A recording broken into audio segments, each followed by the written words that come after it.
One of the lesser mentioned chapters of the Albaz story is that of the Springans. Now, the Springan archetype is really fun. They got a lot of new support recently. Well, not a lot, but they got the gigantic champion Sargas, and I recently picked this deck up as a little bit of a pet project. I'm trying to find ways of actually making it viable. This build in particular has been somewhat successful. Again, we played it on stream, and with some minor alterations, I've been playing it offline as well, and it's really fun. I'll give it that much. The deck is really good. It combos really well. Everything in the deck has a place, and you know why everything is there, which it makes it feel really good. However, it is rather prone to interruption, which makes it inconsistent to succeed with. But again, what we're going to be doing is showing off a few games. We have one really good game in particular that we're going to be showing off first against Sword Souls.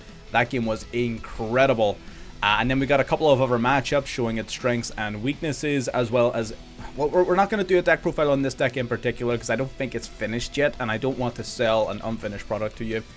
What we're going to do is just cover off some gameplay. You're going to get a look at the deck to see how it works, pick it up yourself, and if you want sort of tips, pointers, lists, anything like that, the Discord is down below. That's where I have most of these conversations anyways, so you'll be able to ask your questions there. Without further ado, if you haven't subscribed, if you're new to the channel, haven't subscribed, feel free to subscribe, like the video if you enjoy. Let's get into game one. Alrighty, getting into game one here. Our opening hand, pretty weak, right? Our opening hand's pretty weak. We do, however, have Maxi and Call by the Grave, so it's not as if we're completely out of the game just yet.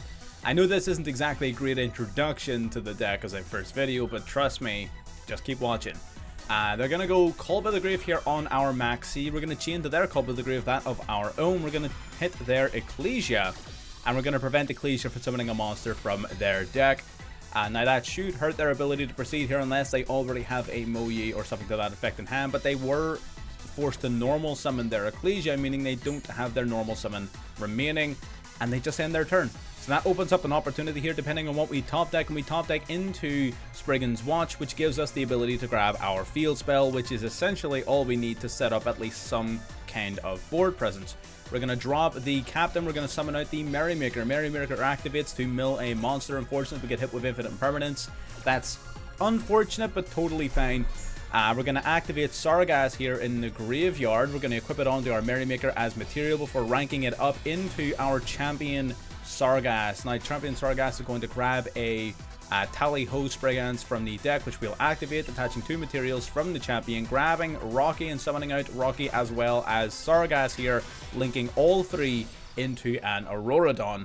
Auroradon, of course, summoning out 3 Mecha Phantom Beast tokens upon being successfully summoned. First actions first, we're going to tribute 1 token and itself to bring out the Mecha Phantom Beast, whatever that says. We're going to go into Cupid Pitch. Cupid Pitch boosts its level up to 5, so we can use it as material alongside our remaining token for the Borreload Savage Dragon. Cupid Pitch activates Chainlink 1, Borreload Savage Dragon, Chainlink 2. They're going to go Chainlink 3, Bestial Magnomet to banish the Cupid Pitch from our graveyard, which we really don't care about, but we do make a small mistake here, and you're going to see it. We're going to summon out grab from our deck the Nemesis Corridor. Magnomet, of course, going to attempt searching the deck during the end phase. We are going to negate that with the Borreload Savage Dragon, because what could they possibly have to use on our turn, right?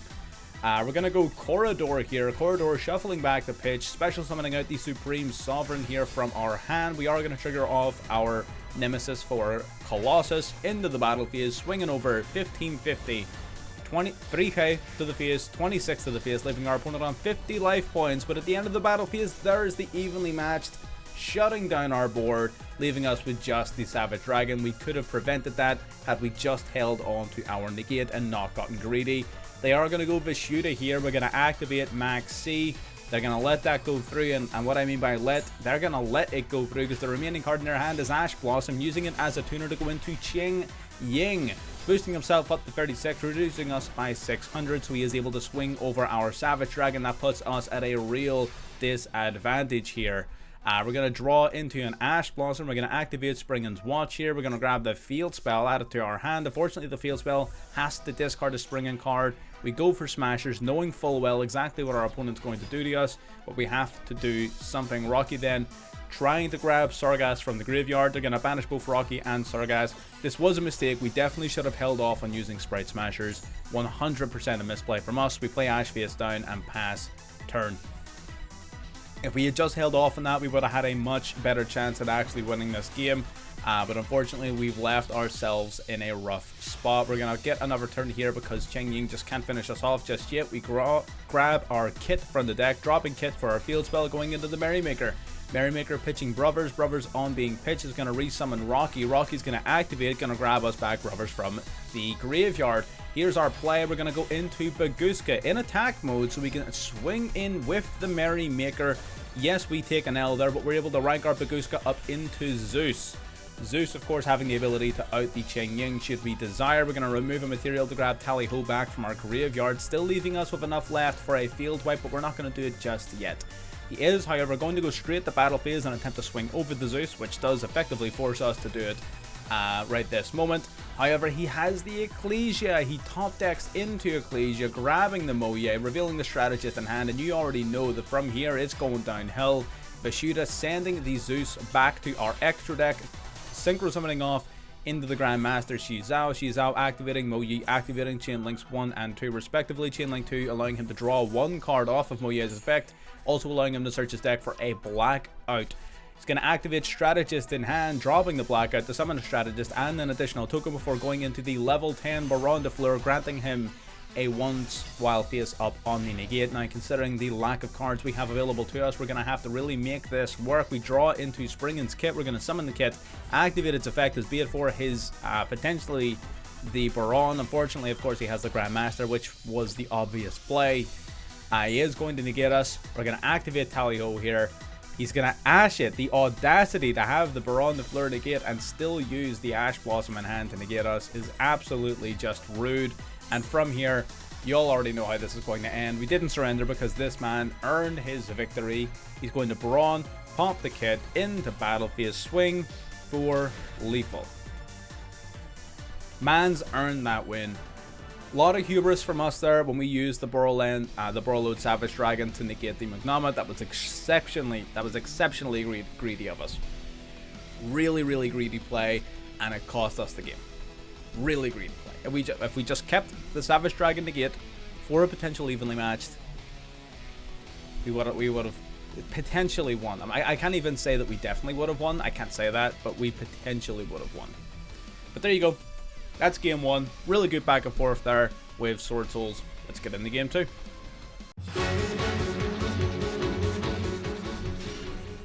Alrighty, up against the Bronze Qualifier Manuel. They're going to start off with Pot of Extravagance, banishing 6 to draw 2. We're going to go for Gold Sark here, banishing, I believe it was an Eaglin directly from their deck. Abso-freaking-lutely, there's the Eaglin. Normal summoning the Rabina, activating Eaglin, Chain Link 2. Luckily, we do have the Infinite Impermanence to put an end to that Rabina. So Rabina getting negated means he does not get to search his deck, nor does he get to conduct an additional normal summon this turn. So that should hopefully shut him down.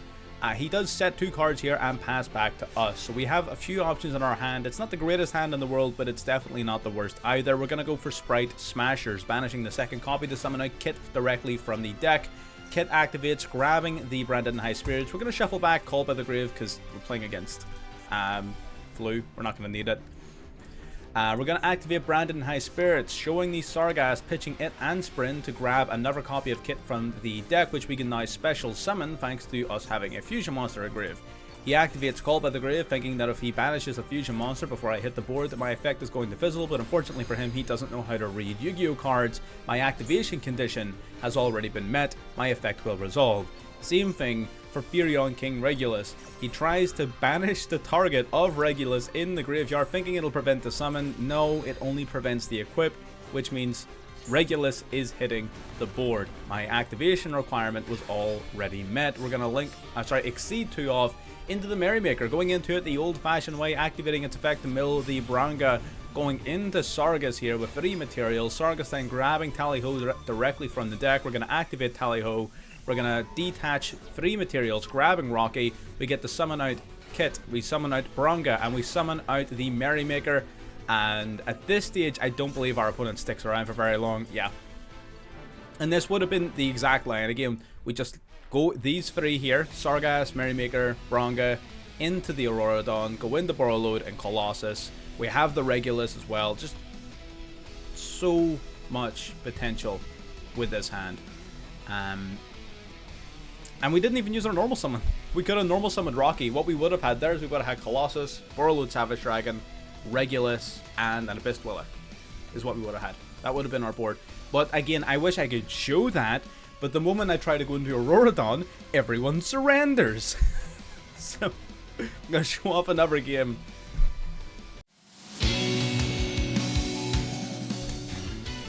Alrighty, game 3 here, and again, not exactly the greatest opening hand in the world. We're going to go Tally-Ho Springans into our kit. Normal summon the kit, going to shuffle back the Tally-Ho in our hand to grab back the Brandon High Spirits, but unfortunately we can't really use it right now. So we're just counting on the fact that we do still have 3 interruptions with this hand. We have a lot of hand traps going on, and we're hoping that it's going to buy us the time we need. Our opponent seems to be playing the tier cards. There we are. We're going to Ash the Field Spell to prevent him searching his deck for Rhinoheart, but he is going to go for Call by the Grave on our Ash. That's as good an opportunity as any to use our Crossout Designator to negate Called by the Grave. We're going to negate his negate of our negate and still prevent his Field Spell from resolving.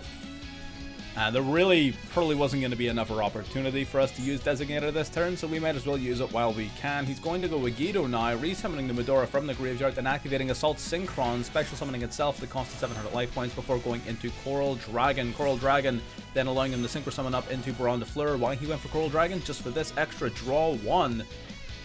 Taking out the kit, swinging with the Medora. I don't know why he wouldn't preemptively pop the face down card instead of waiting until after the battle phase, but you do you, Chief. Popping the Imperm, drawing into Tally-Ho again. We activate the Tally-Ho. He goes for Ash Blossom, which was just rude. And I'm pretty sure from here we don't stick around for very long. Yeah, the deck gets kind of tough to pilot if you don't have the field spell, unfortunately. It gets very tough to pilot if you don't have access to the field spell. Yeah. It is what it is. Like I said, we're not ready to do a deck profile on this one just yet. I can't help but feel like we're almost there. We're just that close to getting this deck finished. We might honestly even depart from this one into a different version of Springans as our final product. If that is the case, I will revisit this one for a video, but either way, that's all we've got for you today. If you got this far into the video and you enjoyed watching, like the video, subscribe if you haven't, and I'll catch you in the next one. Bye bye.